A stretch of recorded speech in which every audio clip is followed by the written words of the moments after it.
코로나가 여러 가지 우리들에게 불편, 어려움, 고통을 주고 있는데 그 중에 하나는 잘생긴 제 얼굴을 마음껏 보여드리지 못하고 가리고 다녀야 한다는 겁니다.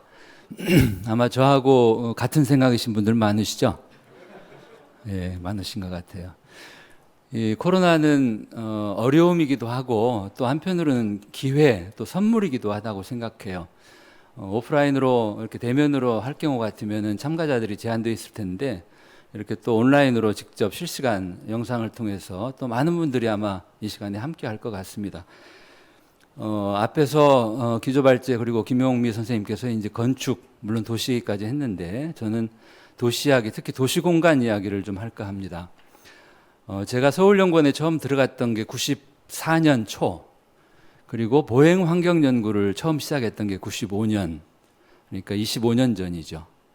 그때부터 지금까지를 저는 걷는 도시 만들기 25년으로 보고 한번 돌아보고 또 앞으로의 전망도 할까 합니다. 25년을 20분에 돌아봐야 되니까 상당히 속도감 있게 가도록 하겠습니다. 우리나라가 자동차 대중화 시대를 맞은 게 아마 1990년대 초였던 것 같아요. 그리고 정부는 공급 정책으로 도로와 주차장을 넓히는 정책으로 대응을 했고 결과는 자동차 도시였죠. 도저히 걸을 수 없는 도시. 학교 앞에 차들이 주차해 있고 그 사이를 또 차들이 달립니다. 그 틈새를 아이들이 위험천만하게 걷고 또 많은 교통사고가 벌어졌죠. 도시부에는 그나마 보도라도 있지만 지방의 국도, 지방도는 아예 보도를 만들지 않는, 그래서 이 갓길을 힘겹게 걸어야 하는, 또 지하철역이 개통되었는데 원래 있던 교차로 횡단보도를 지워버립니다. 그 당시 도로교통법 시행규칙 11조였나요? 그래서 횡단보도가 사라져버린 이 교차로를 유아차와 함께 엄마가 길을 건넙니다. 지하도로 유아차를 접고 가기 힘들기 때문에 기다렸다가 자동차 신호와 맞춰서 같이 이렇게 길을 건너죠. 이거를 이제 이른바 무단횡단이라고 또 단속을 했던 그런 시대였습니다. 이 잠실에 있는 올림픽로 그 넓은 길을 건너오는 할머니가 길을 채 절반 정도 건널 무렵에 이제 신호는 빨간색 신호로 바뀌고 그리고 이제 자동차들이 경적을 울리면서 빨리 가라고 이렇게 하고 있죠. 비슷한 시기 샌프란시스코에 갔을 때 찍은 사진입니다. 이 노 부부가 횡단보도를 건너는데 길을 다 건너고 한참을 갈 때까지 횡단보도 보행자 신호는 여전히 녹색 신호입니다. 왜 그럴까? 원인은 이 도시 구조입니다. 도시 조직입니다. 샌프란시스코는 작은 블럭들 그리고 도로 폭이 넓지 않습니다. 그런데 우리 잠실은 올림픽로가 뭐 40m, 50m 광로죠. 그렇게 슈퍼블럭을 만들고 광로를 만들은 우리의 구조적인 문제이기도 한 거죠. 그런 상황에서 도저히 걸을 수 없는, 걸어봐야 불안하고 불편하고 불리한 그런 보행 산불 도시를 걸으면 걸을수록 편리하고 편안하고 또 이익이 되는 그런 보행 3편의 도시로 바꾸자라고 하는 보행권 운동이 시작된 게 90년대 초반입니다. 시민운동, 보행권운동은 그 당시에 굉장히 생소한 운동이었죠. 자동차를 타고 달릴 권리가 있는 것처럼 사람들이 길을 걸을 권리가 있다. 그 권리를 인정하고 존중해라. 그 당시 정치인들도 참여해서 했고, 그리고 95년에 보행환경 연구를 하다가 이 96년 한 해 동안은 시민단체 또 서울시 의회 여러분들과 함께 이 보행조례 제정 운동을 하게 됩니다. 그래서 97년에 서울시 보행조례가 제정이 되었죠. 그 무렵에 서울시는 덕수궁길을 양방향 차도를 일방통행으로 바꾸고 도로 공간의 상당 부분을 사람에게 내어주는 이를테면 보행 우선도로 또는 보차 공전도로를 만들었죠.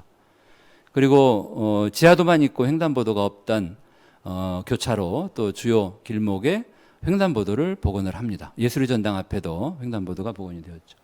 그리고 인사동 또 대학로 또 명동 관철동 등에 이제 차 없는 거리 시한제였죠. 처음에는 일요일만, 나중에는 주말로, 그리고 지금 인사동은 매일 차 없는 거리를 하고 있죠.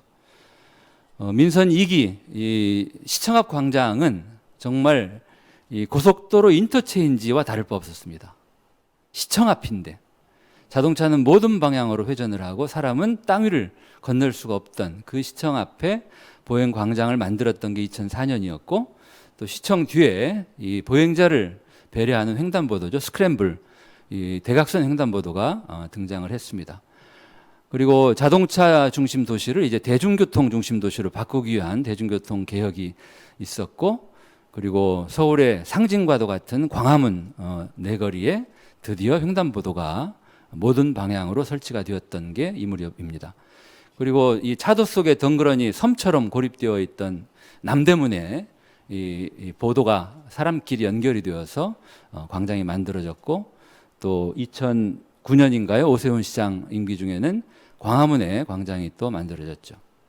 그리고 2017년 서울 도심부가 녹색교통진흥지역으로 지정이 되어서 지금 여러 가지 이 사대문안 도심부를 녹색교통 위주의 공간으로 바꾸는 일을 하고 있습니다.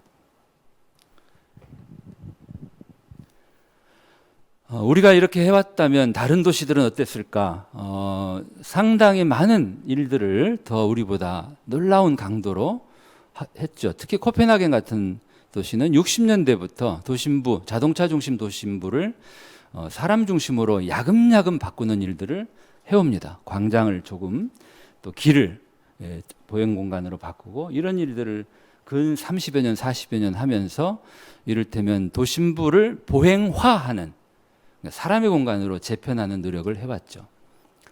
유럽의 많은 도시들이 70년대부터 뭐 보넬프라든지 이렇게 이 보행자를 더 배려하는 이런 도로를 법제화하죠. 템포 30존, 20마일 존, 또 일본의 커뮤니티 존, 또 뭐 영국의 홈존 같은, 그리고 과감한 속도 제한을 하고, 그리고 자동차들이 과속을 할 수 없도록 도로 공간 자체를 물리적으로 구속하는 이런 트래픽 카밍 같은 것들을 해왔습니다.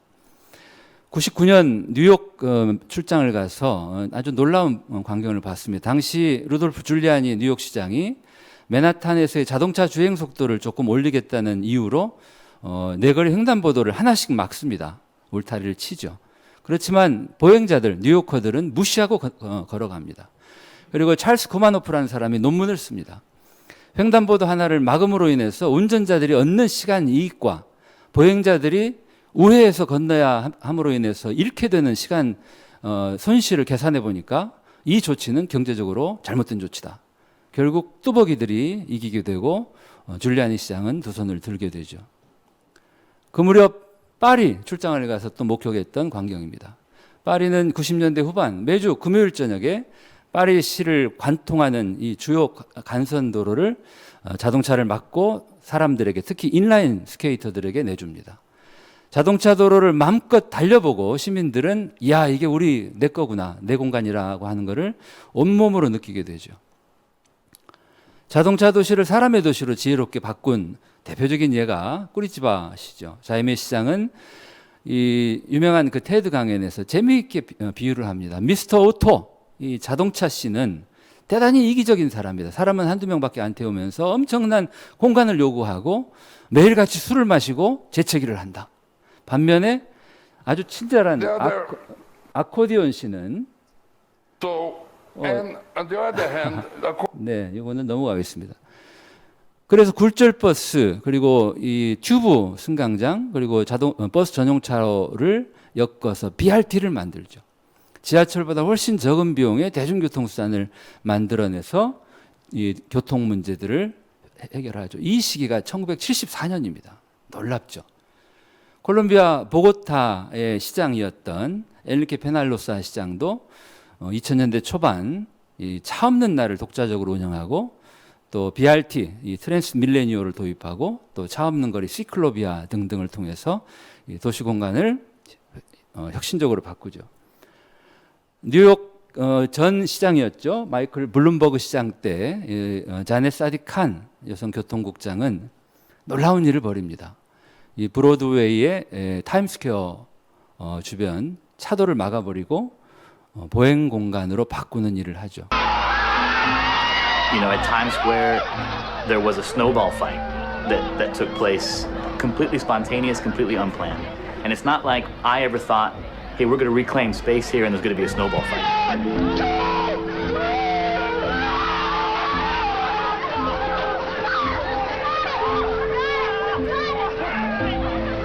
know, that maybe wildness, you know, of the city 차도했던 can really 곳을 only happen 보행자들에게 when you have 돌려주고 a 놀라운 critical 일이 mass of 벌어집니다. people 전혀 모르는 living their 사람들이 lives in 서로 the public realm. 동심으로 돌아가서 눈싸움을 하는 이런 일들을 합니다. 또 이 주말에 이렇게 간선 도로를 사람에게 내어주는 서머 스트리트.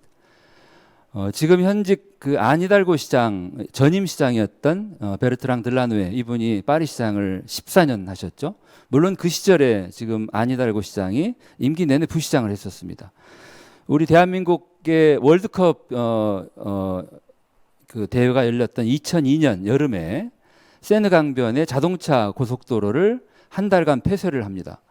그리고 이 파리 플라주 해변을 만들죠. 한 달간 무려 200만 명이 이곳을 찾고 이용을 합니다. 그리고 매년 반복하다가 2010년부터는 아예 이 도로를 영구 폐쇄를 하죠.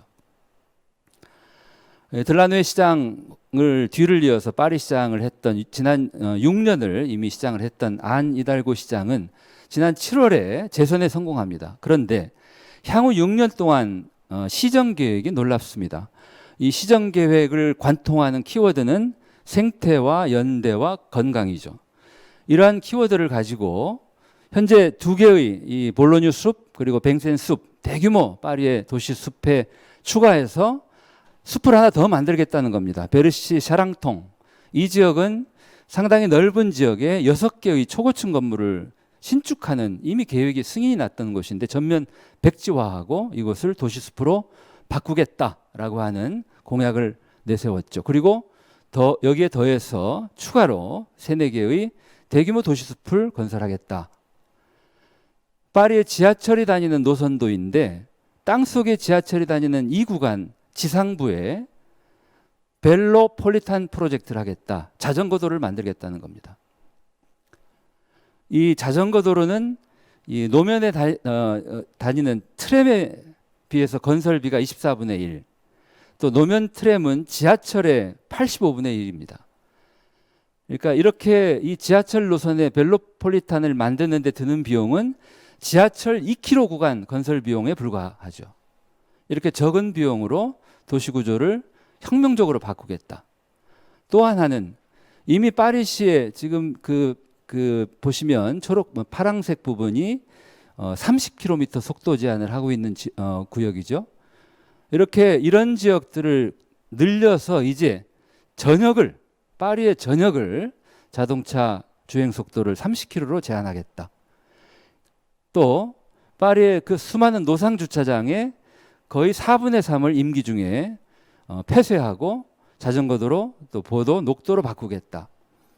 가히 혁명적입니다. 이런 공약들을 내걸고 시장 재선에 성공했던 거죠. 그뿐만이 아닙니다. 사회주택 비율을 25%까지 올리고 코로나 때문에 이 영업이 되지 않는 파리 시내 에어비앤비 3만 채를 200억 유로 우리 돈으로 27조를 들여서 매입한 다음에 공공임대주택으로 전환하겠다. 최근에 지금 정부에서도 이와 유사한 그 정책들을 발표를 했죠. 그리고 이런 그 반값 아파트 6천 채를 공급하겠다. 이게 다 그 다양한 방법입니다. 뭐 사회주택 같은 방식으로 토지 임대부라든지. 그리고 이 전체를 아우르는 게 아마 15분 도시 프로젝트로 요약될 것 같아요. 시민들이 자기 집에서 출근을 하든 또는 도시 활동을 하는 거를 15분 이내에 할 수 있도록 도시 구조를 재편하겠다. 이 모든 것의 이 기반에는 그 기후 위기도 짙게 작용하고 있죠. 이렇게 세계 도시들이 걷는 도시를 향해서 또 더 건강한 도시를 향해서 우리보다 더 가열차게 노력하고 있다. 마지막으로 우리 건축공간연구원 도시가 자꾸 분내해줘도 이렇게 드리는 저의 제언입니다. 이 자동차 도시를 사람의 도시로 바꾸는 일, 여기에도 많은 연구를 부탁드립니다. 도로 다이어트라든지 또 정말 옹색하게 만들어 놓은 자전거 이 도로를 이제는 과감하게 한 차로씩 왕복 주어야 할 때다. 다행히 서울시가 지금 일부 도로를 중심으로 이런 정책을 하고 있죠. 앞에서 우리 김용미 선생님 말씀 주신 것과 통할 겁니다. 고층 도시, 지하 도시가 아니라 저층의 이 길거리를 따라서 건물들이 늘어선 그런 도시로 바꾸자 하는 거죠. 초고층 도시 결코 좋지 않습니다. 수직이동. 오히려 저층 도시가 좋은 도시죠. 그리고 사람들의 활동을 실내 또는 지하에 가두는 도시보다는 이 길로 나오게 하는 도시가 좋은 도시겠죠. 이런 박스 안에다가 모든 이 활동을 숨막히게 집어넣는 이런 백화점 같은 건물보다는 이 가로변 노변 상가와 같은 이런 도시, 같은 용적의 건물을 얼마든지 다양하게 우리는 지을 수 있습니다.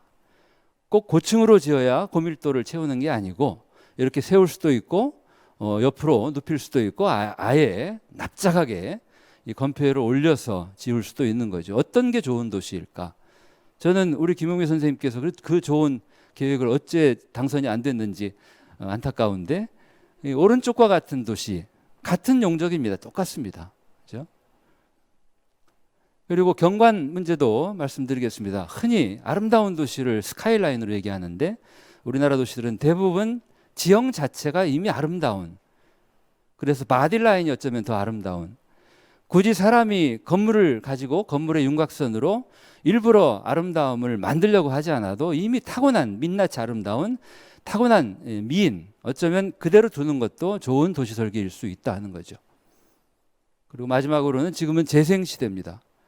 도시를 물건처럼 보고 빨리빨리 만들기 위해서 결과 중심적으로 중앙 집권 방식으로 분업 방식으로 한꺼번에 만들기 위한 단지식 또는 신도시 방식으로 했다면 이제는 도시를 그리고 국토까지를 한몸 생명으로 보고 너무나 이렇게 수도권으로 치우쳐 있는 이런 편중을 풀어야 한다. 사람과 권한을 지방으로 돌려드리고 피가 구석구석 돌게 해야 할 때다 하는 거죠.